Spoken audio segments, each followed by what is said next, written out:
Assalamualaikum warahmatullahi wabarakatuh.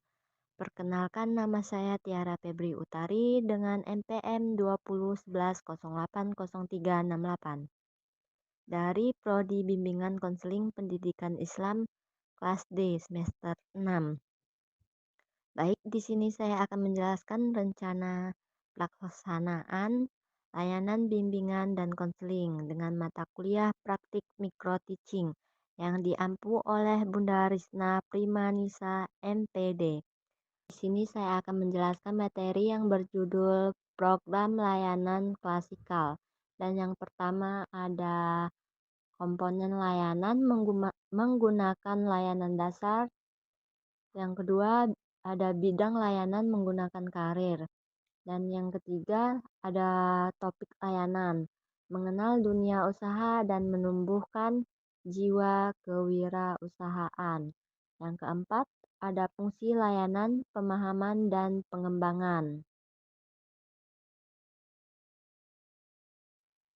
Dan di sini ada SKKPD, aspek perkembangan kematangan intelektual atau tujuan umum. Peserta didik diharapkan dapat yang pertama mempelajari kemampuan diri, peluang dan ragam pekerjaan, pendidikan, dan aktivitas yang berfokus pada perkembangan alternatif karir yang lebih terarah. Yang kedua ada internalisasi nilai-nilai yang melandasi pertimbangan pemilihan alternatif karir. Dan yang ketiga ada pengembangan alternatif perencanaan karir dengan mempertimbangkan kemampuan peluang dan ragam karir khusus.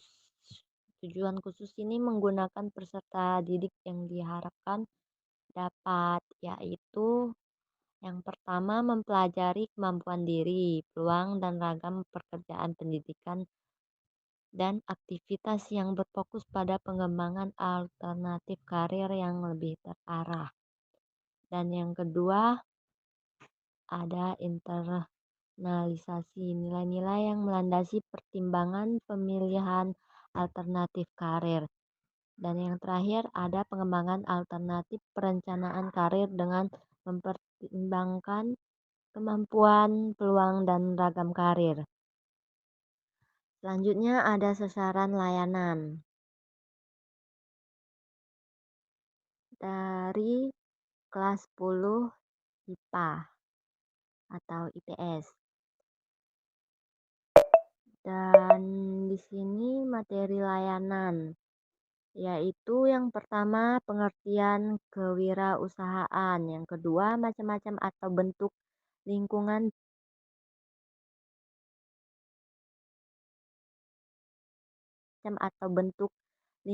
dunia usaha, dan yang ketiga syarat-syarat menjadi seseorang wirausaha. Dan yang terakhir adalah membuat proyek proposal entrepreneurship. Waktunya ada 2 kali 45 atau 90 menit. Dan di sini ada sumbernya yaitu ada buku panduan BK. Yang kedua sumber internasional sesuai dengan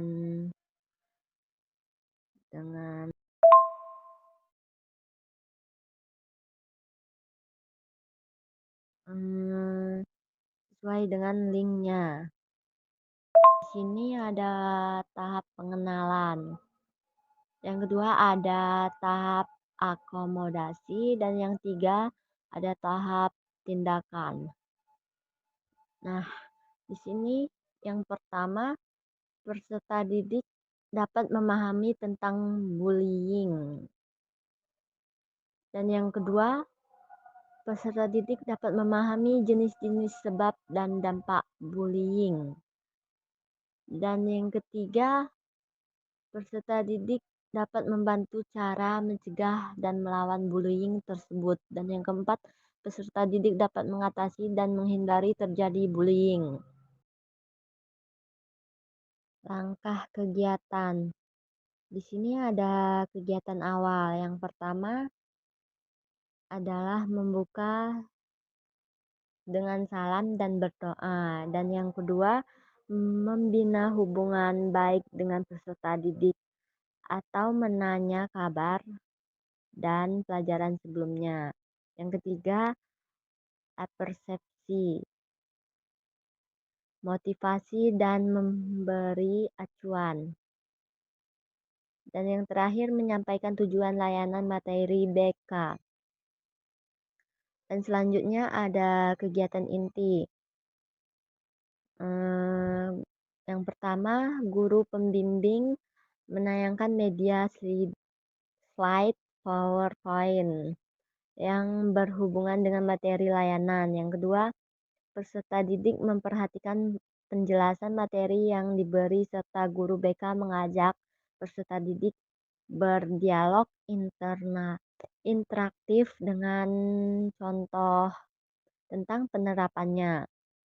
Yang ketiga, peserta didik memperhatikan mengamati tampilan video yang terkait dengan bully atau bullying. Yang keempat, guru BK mengajak curah pendapat dan tanya jawab setelah peserta didik melihat tayangan video tersebut. Dan yang kelima, peserta didik dapat mengamati dan mencari informasi tentang contoh-contoh perilaku dalam kehidupan, baik di sekolah atau di masyarakat. Selanjutnya, peserta didik diberi tugas untuk membuat poster atau slogan tentang bullying kemudian di-share di medsos. Di sini ada kegiatan penutup.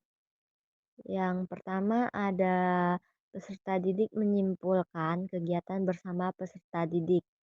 Yang kedua, peserta didik merefleksikan kegiatan. Yang ketiga, guru menyampaikan informasi tentang kegiatan atau pertemuan berikutnya. Dan yang keempat, guru menutup layanan atau mengajak peserta didik bersyukur dan mengucapkan salam. Langkah kegiatan. Dan yang terakhir di sini ada penilaian. Penilaian proses adalah guru BK memperhatikan proses layanan serta melakukan refleksi dari kegiatan layanan klasikal tersebut menggunakan lembar observasi. Dan yang kedua, ada penilaian hasil. Peserta didik mengisi angket evaluasi setelah mengikuti kegiatan layanan klasikal, antara lain suasana yang dirasakan, pentingnya topik yang dibahas, acara penyampaiannya. Dan yang ketiga ada penilaian proses. Guru BK memperhatikan proses layanan serta melakukan refleksi kegiatan layanan klasikal tersebut menggunakan lembar observasi. Baik, itu saja penjelasan dari RPL saya. Kurang dan lebihnya saya mohon maaf. Semoga ilmunya bermanfaat untuk kita semua. Dan saya akhiri, wassalamualaikum warahmatullahi wabarakatuh.